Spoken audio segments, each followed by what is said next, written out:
Halo semuanya guys, kembali lagi sama gue di segmen Aku Tolol di hari ini guys. Dan hari ini, kalau kita udah pernah yang namanya baca atau mungkin nonton video gue soal bagaimana adanya generation gap di Jepang.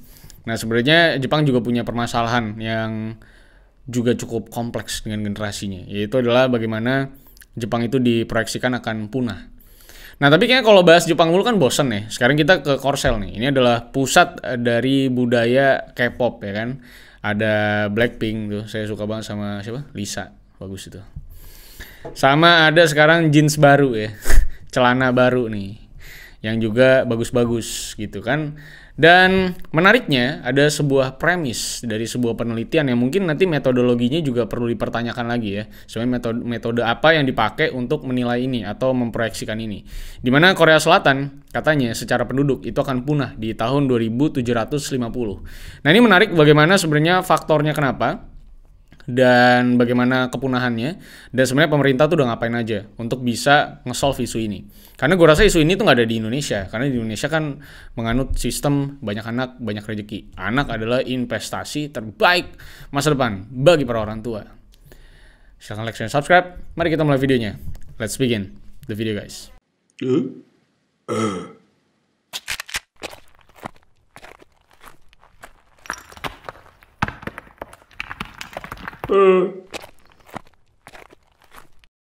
I lost myself.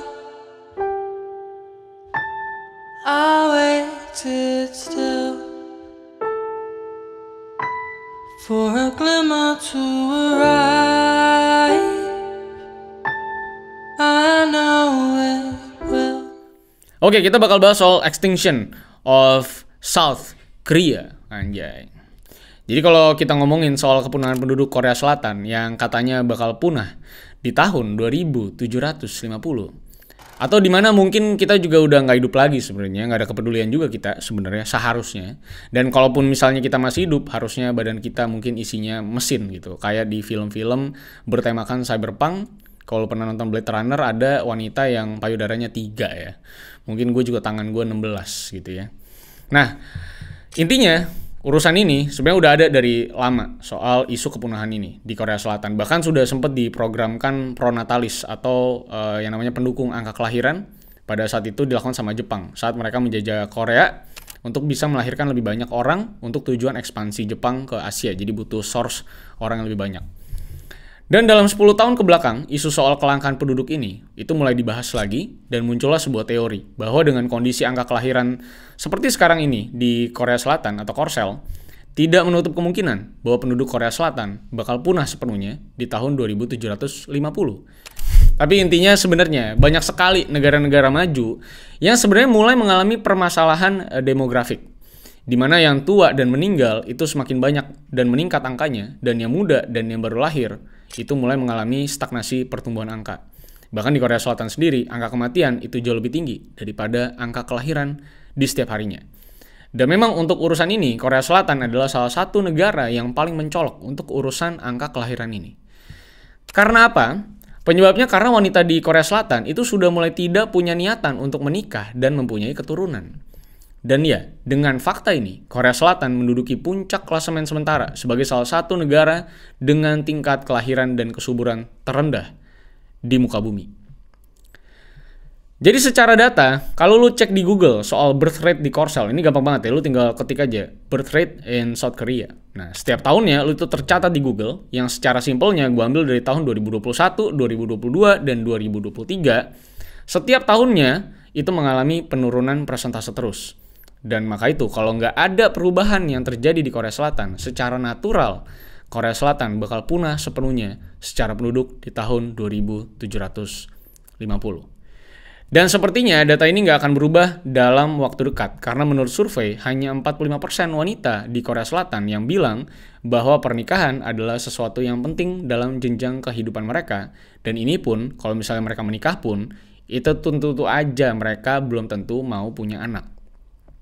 Apalagi urusan environmental, go green, dan child free itu semakin marak dikampanyekan, di mana melahirkan satu manusia lagi ke bumi dinilai sama para environmentalist itu sama aja dengan memperpendek umur bumi dengan konteks perilaku manusia pada era sekarang dan beberapa faktor lain yang bakal gue bahas sebentar lagi soal kenapa sebenarnya wanita Korea Selatan memutuskan untuk tidak punya anak.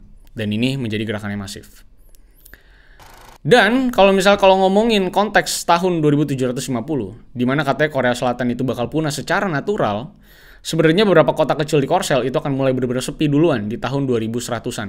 Jadi lo bisa expect main catur 15 game di tengah jalan raya di daerah-daerah kecil di Korsel nanti di tahun 2100-an kalau memang kita masih hidup. Jadi tentu isu ini benar-benar isu serius Korsel dan pemerintah benar-benar concern sama masalah ini yang ancamannya nggak main-main. Yaitu adalah Korsel hilang. Dimana Korsel ini benar-benar bisa punah sepenuhnya kalau kondisinya tidak berubah. Karena emang isu ini udah beneran akut. Bahkan birth rate imigran di Korsel aja itu lebih tinggi kalau dibanding sama wanita Korsel asli. Nah, gerakan pemerintah buat mencoba membenahi isu ini juga sebenarnya nggak main-main. Karena isunya juga emang udah nggak main-main. Di mana pemerintah itu menggelontorkan dana sekitar 200 juta dolar hanya untuk ngasih duit secara bulanan kepada para orang tua yang punya anak di bawah usia 1 tahun. Duitnya menurut gua itu juga lumayan gede per bulannya, yaitu sekitar 300.000 won sampai 700.000 won. Yang kalau gua konversikan itu sekitar 4 sampai 8 juta rupiah di tahun 2023. Dan nantinya di tahun 2024, duit bulanan ini itu bakal makin tinggi, yaitu naik sekitar menjadi 1 juta won alias sekitar 12 jutaan. Jadi 2024 udah dikasih tahu supaya proyeksinya orang-orang di tahun ini udah mau punya anak biar tahun depan dapat duit 1 juta won selama 12 bulan. Dengan iming-iming duit bulanan itulah pemerintah percaya bahwa stimulus itu bisa membantu para wanita di Korsel untuk punya niat menikah lalu punya anak. Bahkan ada sebuah kebijakan di Kementerian Kesehatan di mana kantor Kementerian Kesehatan ini itu sengaja matiin lampu di jam-jam pulang kantor supaya karyawan itu nggak ada yang lembur dan bisa pulang ke rumah untuk bisa berhubungan sama pacarnya lebih sering. Dan akhirnya bisa memutuskan menikah, terus punya anak. Atau yang mungkin punya anak duluan, terus menikah. Bahkan, ditawarin juga banyak insentif menarik bagi mereka yang mau punya anak dan mau menikah. Jadi lu bisa bayangin gimana seriusnya pemerintah Korea menangani isu soal birth rate ini. Kalau di Indonesia, mungkin dengan duit bulanan ataupun insentif yang ditawarkan oleh pemerintah, gue rasa pasti banyak yang langsung bikin anak menurut gue. Karena nggak dikasih insentif aja, bikin anak. Secara memang negara kita itu kan masih banyak banget yang nganut konsep banyak anak, banyak rezeki. Oke, kalau gue udah bahas bagaimana usaha pemerintah untuk meningkatkan angka kelahiran di Korsel dan gimana teori Korsel itu punah di tahun 2750 dengan pengukuran dan metodologi yang mungkin masih harus dipertanyakan, tapi kita anggap aja bener dulu 2750 itu bakal punah. Nah, sekarang kita coba bahas sebenarnya faktor real apa yang bikin pusat terus terjun payungnya angka kelahiran di Korsel ini. Apakah memang betul-betul ada pada banyak wanita Korsel yang memutuskan untuk nggak mau menikah dan punya anak? Dan alasannya apa? Karena ini memang benar-benar faktor utamanya. Wanita di Korsel tidak mau punya anak dan menikah. Nah, ini faktornya kenapa gitu. Yang gue temukan dari riset sederhana gue, yang pertama, sebenarnya mulai banyak aktivis perempuan yang mulai muak gitu dengan konsep budaya bahwa jika wanita nggak pacaran pada batas umur 25 tahun, maka wanita tersebut nggak lagi bisa dikatakan wanita yang sesungguhnya. Atau bahasa kasarnya jadi non-human lah, atau nggak normal secara budaya. Nah, karena budaya inilah yang akhirnya banyak wanita yang mulai melakukan pergerakan bahwa wanita itu bukanlah mesin penghasil manusia dan bukan kewajiban mereka juga untuk meneruskan keturunan di Korsel. Ini sebenarnya lebih ke gerakan kesalnya para aktivis wanita yang merasa bahwa sepanjang sejarah Korsel, para wanita selalu dapat stigma bahwa wanita yang harus menikah dan menghasilkan anak. Dan inilah yang mulai jadi sebuah gerakan masif dan aktif di Korsel, dan makanya muncullah hashtag no marriage di Korsel untuk memfasilitasi para wanita yang merasa tertekan dengan konstruksi sosial tersebut. Sehingga stigma harus punya anak inilah yang ngebuat banyak wanita Korsel justru malah jadi muak dan malah jadi ogah buat nikah dan punya anak. Dan memang kurangnya lagi masalah urusan aktivis yang bilang bahwa sebenarnya punya anak tuh nggak cuman masalah ngelahirin aja. Tapi kenapa adopsi atau punya anak itu harus dibatasi wanita dengan laki-laki. Harusnya ya laki-laki dengan laki-laki atau wanita dengan wanita. Ya kan namanya juga lagi zaman-zamannya LGBT ya. Jadi kenapa mereka tidak diizinkan untuk mengadopsi, ceritanya begitu. Jadi ini juga menambah faktor kenapa wanita itu tidak mau menikah dan kenapa angka kelahiran atau yang namanya pertumbuhan ini tidak tersignifikansi. Karena ada beberapa bottleneck.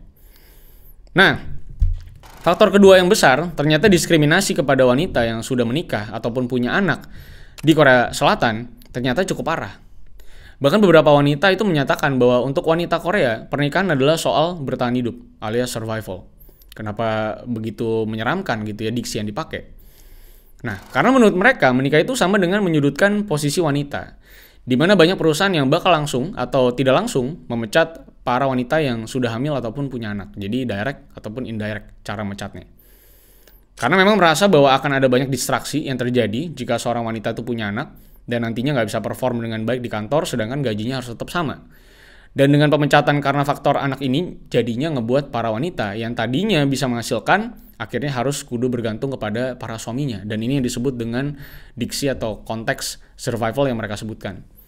Dan inilah salah satu faktor lagi yang bikin para wanita Korsel ngebuang jauh-jauh niatan mereka untuk menikah karena diskriminasi yang terjadi di perusahaan-perusahaan di sana. Apalagi gerakan wanita karir sekarang kan juga makin gila ya. Ya makin takutlah wanita-wanita karir di Korsel yang merasa karirnya itu jadi terancam karena harus punya anak. Dan kalaupun misalnya nggak dipecat dari kerjaannya, perusahaan-perusahaan di Korea juga bakal kasih skor yang merah ke rapot report mereka gitu. Kalau misalnya para wanita ini ngambil jatah izinnya atau mungkin pulang on time dan nggak ikut makan malam kantor ataupun outing kantor. Jadi bisa gaji nggak naik atau ujung-ujungnya dipecat juga. Nah ini, konteks ini, diskriminasi ini, itu juga makin menjustifikasi wanita untuk stay single di Korsel. Lu bisa bayangin sebenarnya seberapa baiknya perusahaan di Indonesia yang ngasih lo bahkan kebijakan cuti untuk hamil. Tapi lo tetap dipekerjakan. Bahkan sampai hamil tua pun tetap dipekerjakan dengan gaji yang layak. Jadi menurut gue Indonesia udah cukup oke untuk memfasilitasi para karyawan-karyawan perempuan atau wanita yang sudah punya anak ataupun sedang dalam kehamilan. Menurut gue udah cukup fair banget. Nah, lanjut lagi. Balik ke Korsel. Nah, kalau udah tadi, apalagi kalau misalnya nih ya, udah dalam konteks dipecat, terus suaminya penghasilannya juga biasa-biasa aja atau bahkan kecil atau bahkan kurang untuk kehidupan sehari-hari. Sedangkan nih istrinya udah dipecat dari kerjaannya. Nah, ini akhirnya bakal buat para wanita sebagai istri ini mau tidak mau ambil kerjaan apapun untuk ngebantu ekonomi keluarga dan ngebesarin anak-anaknya. Yang biasanya wanita yang sudah punya anak ini tentunya tidak punya opsi yang lebih bebas daripada wanita-wanita yang belum punya anak. Dan akhirnya opsi lowongannya jadi terbatas banget. Yang tentunya kalau kita ngomong konteksnya terbatas, tentunya gajinya juga nggak tinggi, bahkan lebih kecil dari pekerjaan sebelumnya dari dia mungkin. Dan akhirnya kudu kerja dengan gaji yang jauh lebih rendah dan kerjaan yang seadanya. Ini tentu aja jadi mimpi buruk bagi mereka yang mungkin sudah pernah mendapatkan karir yang cukup cemerlang sebelum punya anak. Dan gak berhenti di faktor itu juga. Para wanita Korsel itu juga bisa dibilang kesel sama pemerintah yang justru lebih concern sama kurangnya pekerja buruh, penurunan pertumbuhan ekonomi, jika para wanita nggak punya anak. Dibanding pemerintah memperhatikan dan membenahi diskriminasi yang terjadi kepada para wanita, khususnya mereka yang udah punya anak di perusahaan-perusahaan swasta di Korea Selatan.